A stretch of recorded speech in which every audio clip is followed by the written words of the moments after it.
Hello, my name is Jess. Welcome back to my channel where we talk about creativity,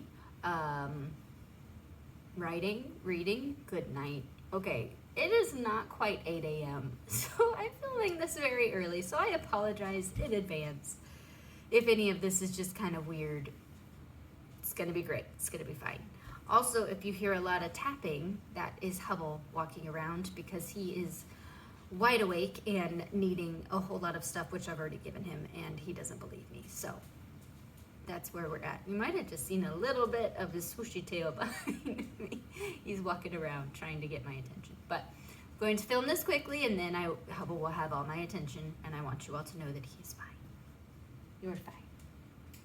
So today I wanted to talk about how movement unlocked creativity for me. Now let me kind of explain, I don't know, let's back it up a little bit and tell you bare bones little bit about writing for me, and how movement kind of helped me with all that.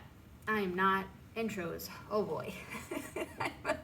I like to think sometimes I'm a writer, not a speaker, because when I go to speak, weird stuff happens, so it's fine. Anyway, I have been writing since I was an 8th grader, believe it or not. Those stories, I found my notebook that I had written all of those stories in, and they will not see the light of day. It's fine. Anyway, I did not actually finish any of those stories though until I was, well out of high school. I think at least a year out of high school is when I finally finished something, and it was a little novella. It was actually, I'm not too, upset about how the story went, but if any of you know what the Scarlet Pimpernel is, I got obsessed with it after high school for some reason, and wrote a short story retelling it, but post-apocalyptic with almost zombie people. It was great. I actually am not opposed to what I wrote, even though it is lost to time as we know it. I have no idea what happened to the flash drive, and that's okay. So then after finishing that, finally finishing something, after I've been writing for about, 4 or 5 years, I just kind of gave up. I just stopped. I got depressed, I got distracted by a certain person that I ended up marrying. And we both just weren't doing anything creative. We were just hanging out with each other, which is great. We needed that time, however. Sometimes I look back on that and I'm like, golly, we could have gotten so much done if we weren't so distracted. But that's okay. It's all part of it. I don't regret that time with him. That took a turn differently than how I intended. Anyway, so I gave up writing for about, I think it was 5 years? Another 5 years. Man, things come in fives. Interesting. And I started going back to school. I became a dance major for about a year and a half. It was not super long. Oh, you can see him trying to get up his stairs. Oh, there he is. Such a good boy to settle down. Yes, there him is. This is Hubble, everyone. He is very old. I'm very distracted by him. So cute. Anyway, so I became a dance major for about a year and a half. I was taking 15 credit hours of school every semester, but majority of them were dance classes because I had rediscovered dance and I was so excited and I loved dance and movement so much. It felt so good to be moving again. And part of being a dance major means that I had to take an improv class, which I was terrified of, absolutely terrified. For those of you that maybe haven't known me forever, improv has always terrified me, since probably middle school is when all that stuff started. In choir, we'd have to sight read, hated it. In theater, we'd have to do improv scenes where we talk to each other, hated it. I would always get like this knot in my stomach anytime a teacher said, okay, just improv this part. I'm like, what does that even mean? How? So I took this improv class. I had an amazing teacher who turned everything into a game, who gave us small bites that we could get through the class because I had really bad anxiety during that time still, but my teacher was amazing and she really helped me be able to unlock that part of movement for me, to where I got to the point where when teachers would be like, okay, just improv this part, I'd be like, thank God, because I can't get these steps. I don't know if I'll go into my dance journey too much. It's still a little bit fresh. It's been about a year. Wow. It's been about a year since I kind of decided that being a dance major wasn't for me. So, and it was a weird year, so it doesn't feel like a year. I may get into it at some point, but I don't think I'm going to in this video. But during that improv class, it was 2019, and I had heard about this thing called NaNoWriMo, and I had wanted to do it, but I'm like, I have no time. How am I supposed to write 50,000 words in a month? That just doesn't realistically make any sense at all. But 2019, I was like, you know what? I'm in school, I'm working, I, have a house and, like my husband and my dog. I'm like, now's one of the busiest times I'm probably ever going to be. Let's do it.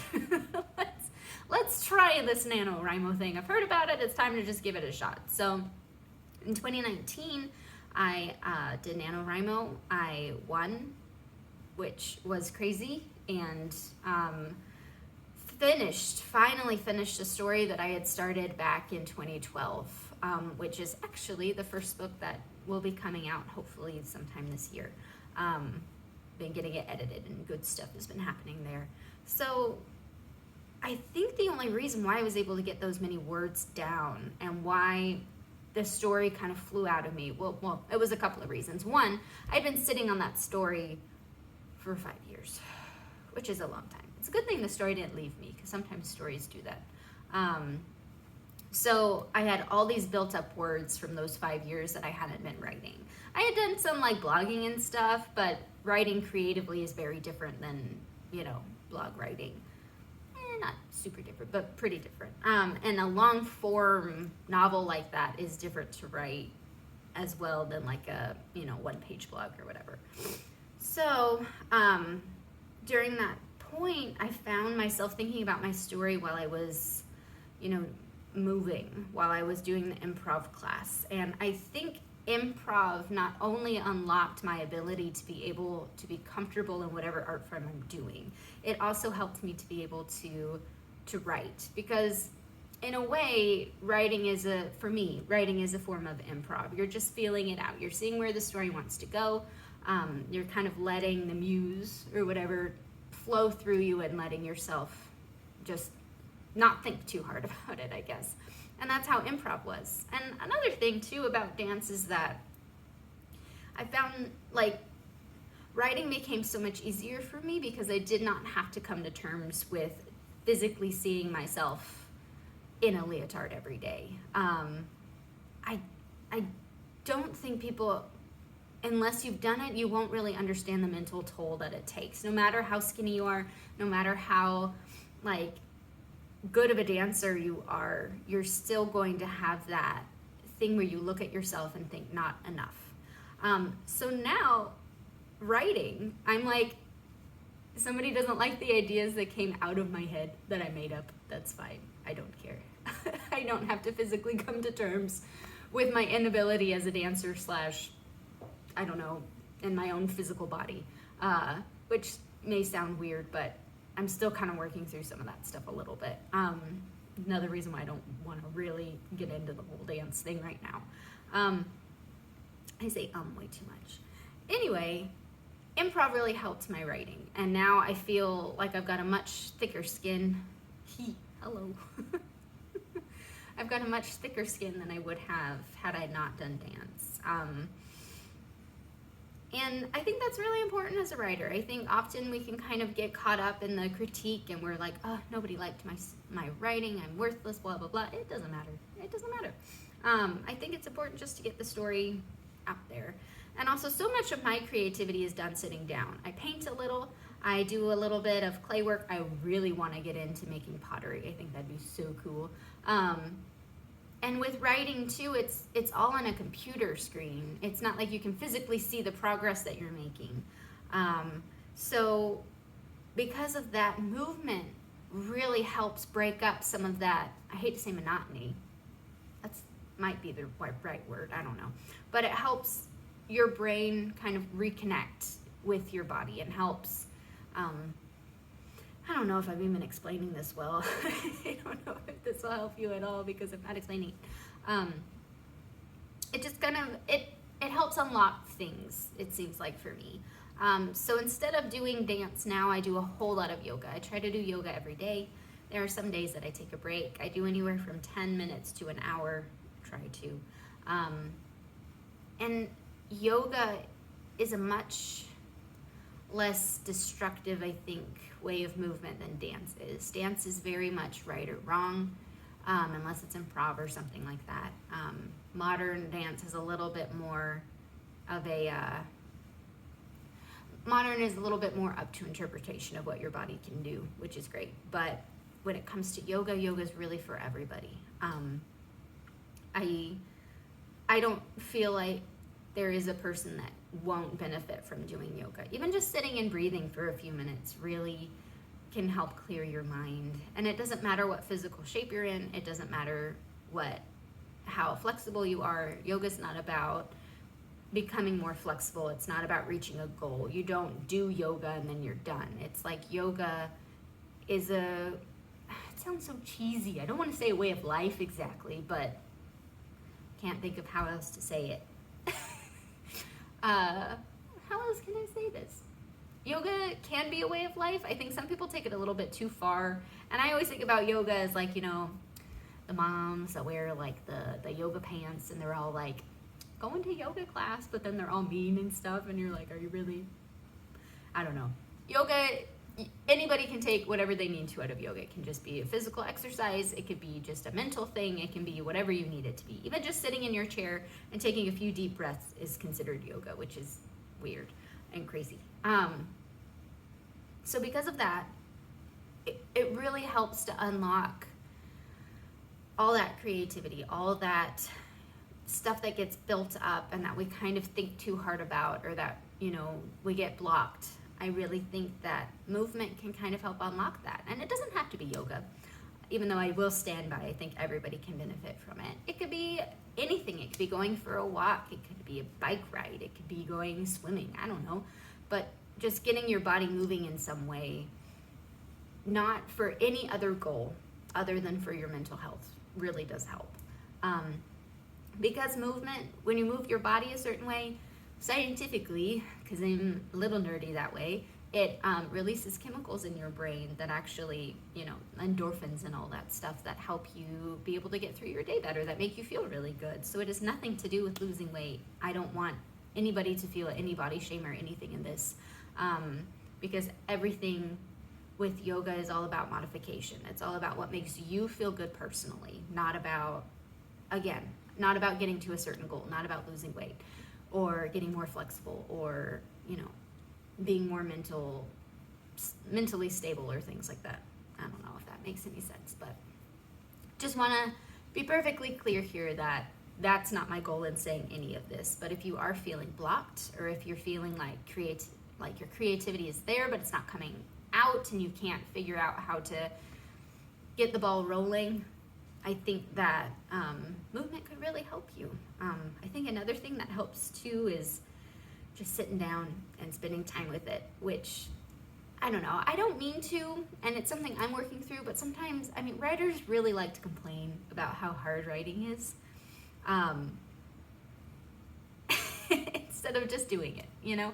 We can complain all day, we can say how hard it is, how this isn't fun, how it's like, you know, walking and like climbing up a mountain and it's just, it's the worst. Or you could just sit down in a chair and use all those words to write. You don't even have to like, you know, you don't even have to get words down. If you sit in your chair and if you're looking at your story, I think that counts. And I think movement really helps unlock some of that stuff. I still get blocked sometimes, but it's usually when I'm thinking too hard or when I haven't done yoga in a super long time. And when I say super long time, I mean like 2 days. I usually don't go like more than 2 days without doing yoga now, because it just helps me feel so much better. And so that's all this video was, is just trying to help you, give you some ideas of if you're blocked, and tell you kind of my story about how movement really helped me, and maybe some of those things will work for you too. You don't have to take any of the stuff that I've told you. I did not mean to go off on writers there a little bit. Sorry, writers. I love y'all. But y'all need to just get to work instead of complaining. And I fall into that too. I like the drafting process, but I do not like the editing process. Well, I didn't. So I was actually complaining to my mom about it a lot and was like, I just don't know how to edit and it's gonna be so hard and it's not fun. And then she was like, just go, just do it. Stop talking about it, just go do it. And I did it and I was like, oh, that actually wasn't that bad. Thinking about it was way worse. And so if you're caught up in your head and if you can't seem to get any of your creative things going, whatever those things may be, drawing, I don't know, what other creativity thing, whatever creative things people do, if you're blocked, maybe just go do something that makes you happy movement-wise. Go for a walk, ride a bike, I don't know. Maybe do something that reminds you of being a kid or something. I just hit my hand really hard on my desk. Okay, I have been doing this for 16 minutes, so I think that's going to be about it for me. Please let me know if any of these things worked for you or if any of it made sense at all. I kind of tend to ramble and I don't edit videos, which is something I need to probably work on, but I'm lazy like that. Let me know if you think movement would work for you or what are some of the things that you do when you're blocked and some of the things that help you. I may do another video on just blockages, and I may have already done one, but you know, if you are blocked, drink lots of water, eat food, please, take care of yourself, maybe do some journaling. I don't know, watch a show that makes you happy and that inspires you. But water is very important, and is food, and I think we forget that sometimes. But anyway, let me know if any of these things worked for you. Thank you guys so much for watching, and that's a goodbye from me and from tiny little Hubble. You can see his tiny head right there. Have a good one. Bye.